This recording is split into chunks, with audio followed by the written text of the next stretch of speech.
Mes chers amis, cette semaine aura été marquée par le scandale des consultants de la Macronie. D'après le journal Le Monde, McKinsey a facturé 2 700 € par jour par consultant à l'État lors de la campagne vaccinale du Covid. 2 700 € alors qu'un haut fonctionnaire de catégorie A+, coûte 362 € par jour à l'État. À Bruxelles aussi, les consultants ont le moral. Voici un rapport de ce même McKinsey publié en avril 2020. L'intelligence artificielle, application industrielle critique. 34 pages pour la modique somme de 1 million d'euros, soit 30 000 € la page. Et en fait, c'est à peine plus long que l'appel d'offres qui fait, je vous le montre, 29 pages.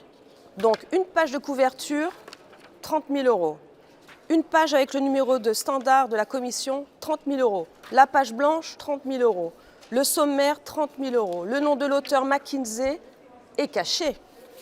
Mais heureusement, on sait trouver les choses.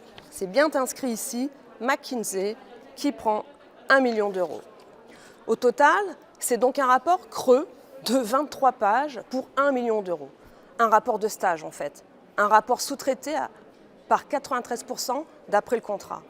Je rappelle que McKinsey est enregistré dans un paradis fiscal, le Delaware aux États-Unis, et paye 175 $ d'impôts par an. Mais il y a plus grave. Dans une démocratie souveraine, la stratégie et les politiques publiques ne devraient pas être sous-traitées, ni mises en vente, ni transmises à des entreprises hors Union européenne.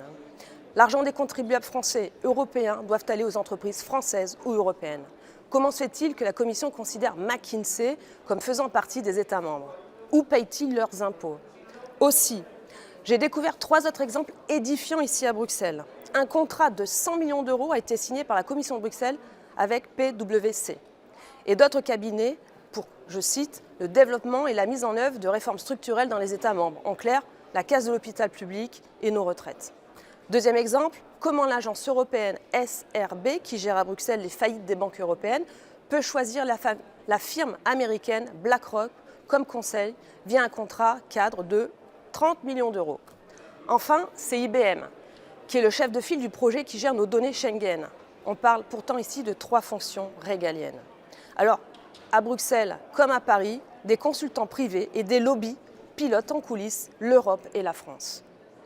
Comme le disait le général de Gaulle, c'est l'esprit d'abandon. Ces dirigeants vendent leur âme et nos vies. Heureusement, le peuple a la tripe nationale. Je reviendrai très vite avec une vidéo sur Bill Gates et les lobbies méconnus qui gravitent autour d'Ursula von der Leyen, la présidente de la Commission. Je vous remercie pour vos soutiens.